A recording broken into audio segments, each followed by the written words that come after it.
Hey, good morning, everybody. It's Mr. Jones. I'm coming to you today to read aloud lesson 3 on the PLP program, which is Roman culture and society. Okay. Uh, so we have some vocabulary here at the beginning. Okay, we got 3 words. First word is abusive.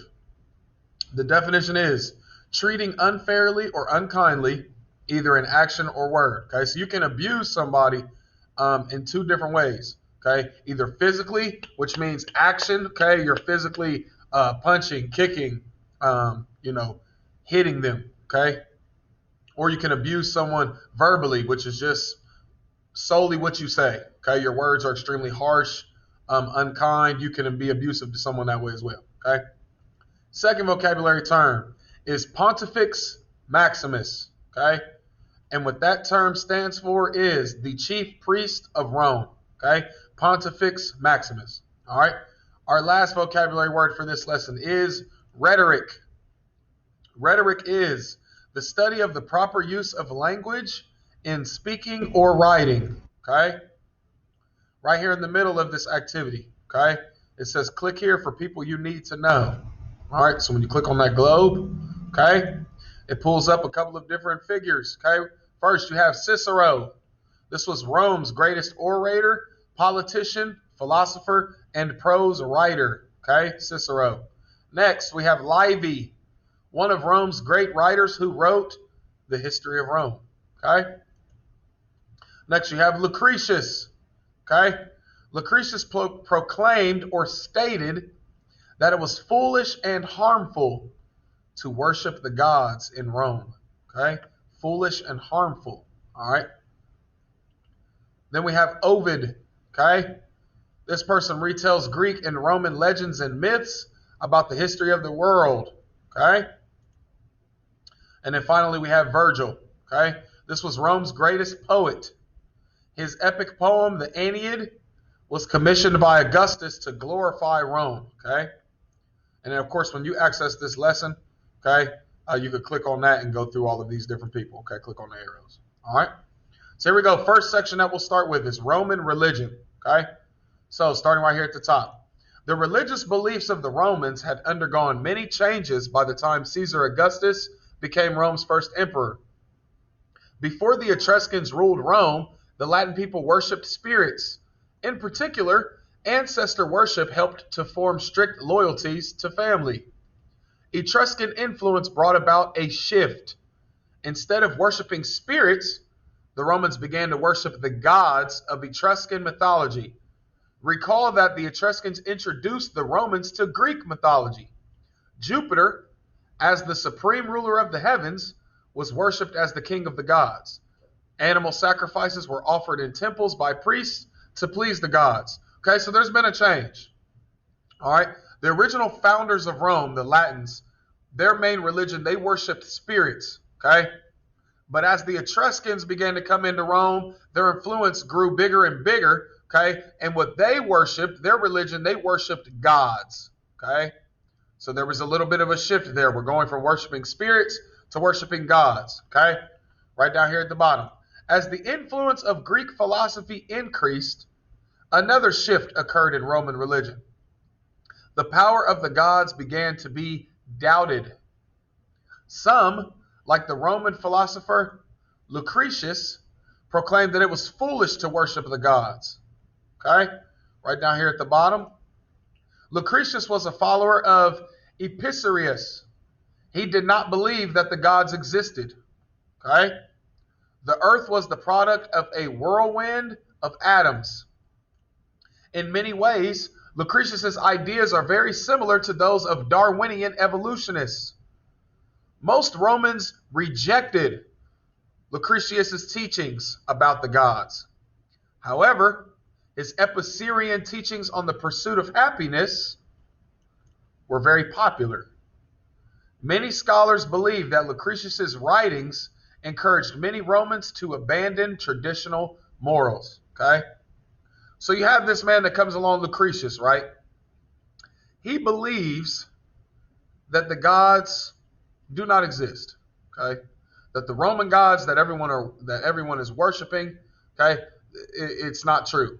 It's not. They don't really exist at all. Okay, believes that the earth was formed through science, through atoms. Okay, at first, a lot of Romans rejected these ideas. Okay, because obviously they've never been taught anything different. Okay, however, Lucretius over time begins to kind of make certain Roman citizens ponder a little bit on the things that he's teaching, the things that he's talking about. It kind of pulls them away, all right, from the traditional religion that they've been doing, the traditional thinking that they've been doing for a long time. Okay?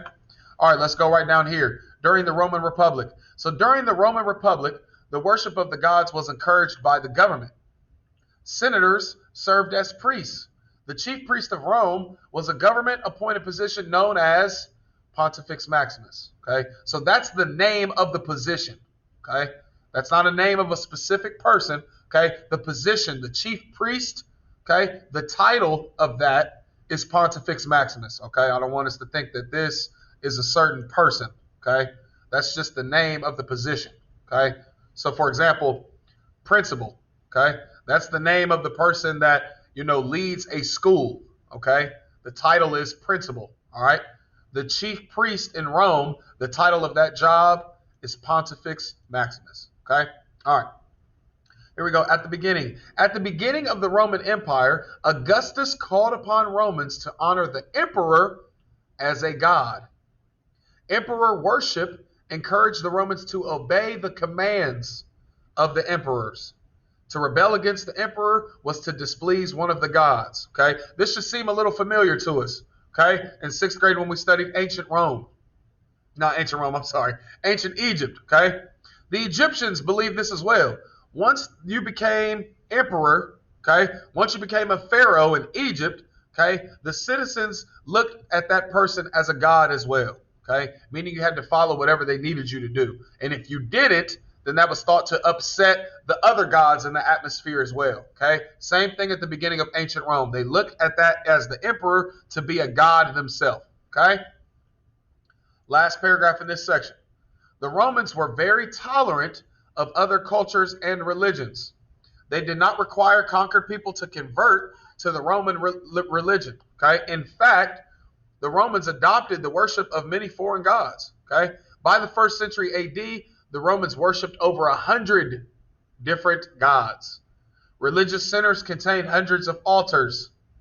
Last sentence. Christianity had also begun to spread throughout the Roman Empire. Okay, so this is a little different than other civilizations. Okay, so when the Romans conquered different people, when they began to spread their empire and they're conquering and defeating different places, they did not make those native people convert their religion and convert the beliefs to what the Romans believed in. They didn't do that.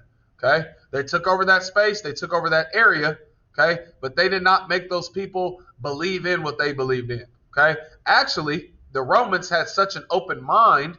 Okay, they listened to the ideas of other native people's religions. Okay, and accepted some of them. Okay, which is why they worshipped over 100 different gods. Okay, because they expanded their religious beliefs in a sense. Okay, and then here we have Christianity, which sounds familiar to all of us, I'm sure. Okay, Christianity, this is where it's starting to begin to come into Rome as well. Okay, here we go, Roman society. Okay, the basic unit of Roman society was the family household.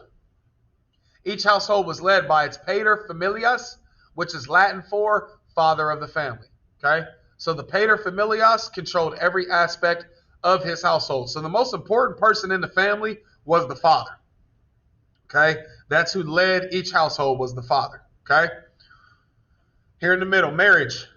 Marriage, in many respects, was an alliance treaty between households.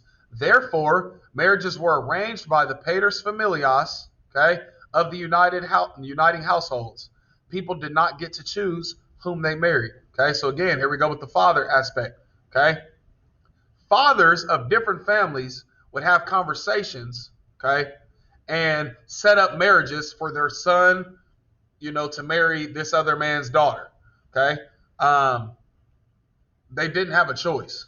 All right, the daughters did not get to choose what man they married. Okay, and vice versa. Okay, even boys, okay, sons of fathers didn't get to choose what female they married. Okay? The fathers made the decision for them. All right? The earliest age that a girl could be married was 12 years old. Girls were usually married around 14 years old. Okay? Boys were married much later, especially those of the wealthier classes. Okay? So you had females that were 12, 13, 14, okay, getting married to grown men. Okay? It wasn't like a 12-year-old girl's marrying a 12-year-old boy. Okay? It says boys were married much later. Okay? So these men are a lot older than these women when they're getting married. Okay? Very different and odd concept. Okay? Education, right here. Okay? Because a majority of Roman households were located in the countryside, most children did not attend a school. Okay? They did not attend a school. Instead, they were educated by their fathers in the evenings after work on the family farm was completed. If a family was wealthy enough, the children would be tutored by a slave who knew Greek literature. Okay? So most children in Rome did not go to school. Okay? Your dad was your teacher. All right? And you would get taught in the evening time after you've done work on the farm. Okay? So also think about, all right, how tough that would be on your mind. Okay? You're working all day. By the time you're done working on the farm, you're tired. Okay? And then your father is your teacher. All right? So you're really going all day long. Okay? You're working in the morning and afternoon on the farm. And then in the evening time, you're pretty much getting, your schoolwork done. All right? Very, very stressful on your mind. Okay? School attendance was usually the privilege of the wealthy living in the cities. Schools were small and taught by one teacher. A boy might attend school from 7 to 12 years old. He would learn how to read and write and calculate numbers. Very few parents sent their boys to more advanced schools where literature and rhetoric were studied. Rhetoric, vocabulary term, okay, involves the development of good writing and speaking skills. The most powerful men in Rome were talented speakers or writers. Okay, so if you got the opportunity to be sent to an advanced school in Rome to learn rhetoric, which is where they teach you how to write and speak at an advanced level, okay, you had an opportunity to really gain some power, okay, in this empire. All right, very rare, okay, but some got the opportunity. All right, here we go. Education for women. All right, girls were educated at home. Some were taught to read and write. Okay, so not all knew how to read and write. All right, however, they mainly learned domestic skills such as sewing, cooking, and weaving. All right, Roman women had similar restrictions to those of Greek women. They were not allowed to vote. Okay, nor were they allowed to leave the house without the company of a male relative or servants. Okay? So, women did not really go to school. They were taught at home. Okay? And even in what you're being taught at home, some are being taught to read and write. So not all women are even learning how to read or write. They're just learning how to do things around the house. Okay? And again, they're not allowed to vote. They have no voice in government. All right? Here we go down here at the bottom. Women had more rights during the time of the empire than they had during the Republic. In particular, they were allowed to own property and divorce their husbands. Okay? However, women continued to be segregated from men in certain public settings. For example, men and women were seated separately at the theater. Okay? Here we go, slaves. Slave education. Okay? At the bottom of Roman society were the slaves. As in ancient Greece, only the poor did not own a slave. So if you had money, if you were wealthy in Rome, you owned a slave. Pretty much guaranteed. Okay? The slave population consisted of men, women, and children. Okay? Men, women, and children were all slaves. Okay? Moreover, slaves were not of one nationality. Okay? Captured people and their children from many different regions were forced into slavery by the Romans. Okay? Right here in the middle, in some households. In some households, slaves were treated as part of the family. However, a large portion of the Roman slave population was mistreated. This led to several large revolts, known collectively as the Servile Wars. The most well-known of the wars is the Gladiator War. Okay? So you got Spartacus. His name right here. Spartacus was a gladiator slave. He led 70,000 slaves against the Roman army. All right? Though Spartacus was eventually captured and executed by crucifixion, Roman attitudes towards slaves were changed. Okay? Slaves began to be treated with more respect. All right? However, it took 200 years for slaves to be granted legal protection from abusive owners. Okay? So the slaves were, tired of being mistreated, in such a terrible way, okay, that they ended up revolting. All right? Spartacus, who was a slave, but was a gladiator as well, led an army of slaves that fought the Roman army, the actual true Roman army. Okay? They didn't win the war, okay, but they put up such a great fight that it helped them gain some respect. Okay? And over time, it helped for that attitude for slaves to be changed. Okay? They started getting treated a little better. All right? During the Pax Romana, the number of slaves that were brought into Rome decreased. This caused prices for ownership of slaves to go up. As slaves became more expensive, hired labor became more appealing to large landowners. So gradually, the majority of the farming done on the Italian peninsula was performed by free men. Okay? Here we go. Last section right here, economy. Okay, hang in there with me. Right here at the top. The economy of the Roman Empire was based on farming. Okay, I'll say that one again. That's important. The economy of the Roman Empire was based on farming. All right. Large estates raised cattle. They produced wine and olive oil. Grain was also produced, but large amounts had to be imported to the Italian peninsula. Okay, so they had to bring the grain in. That was an import that they got, and then they would grow it. Okay. Trade with the East. Okay, I'm down here in the middle. Trade with the East brought many luxury items to Rome. You had diamonds, you had silk, you had spices. They were imported from the East. Okay? Precious metals were imported from Spain. Exotic creatures such as lions, tigers, and elephants were imported from Africa. Okay, so again, this talks about this location. Okay, remember, the Italian peninsula, they're surrounded by seas. Okay, they're surrounded by water. They're able to travel to a lot of different places. Okay, they're bringing things in from a lot of different cultures. You have things from Rome. Okay, you have things from Spain. You have exotic animals from Africa. Okay, they are traveling and importing a lot of different things. Okay, this is what helps bring them to the next level. Okay, coins.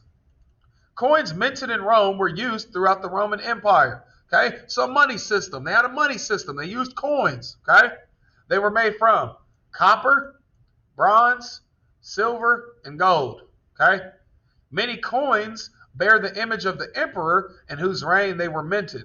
Okay, so again, they develop a money system. They're using coins to pay for things. Okay, and they're displaying images on the coins, like in this picture. That should seem familiar. Okay, we have images on our coins today. All right, we have images on our dollar bills. Okay, of our leaders. All right, so this all started here in Rome. Okay, you'll go down here and answer these questions to the best of your ability. Okay, hope you enjoyed. Okay, lesson 3, Roman culture and society. All right, have a great day. Peace.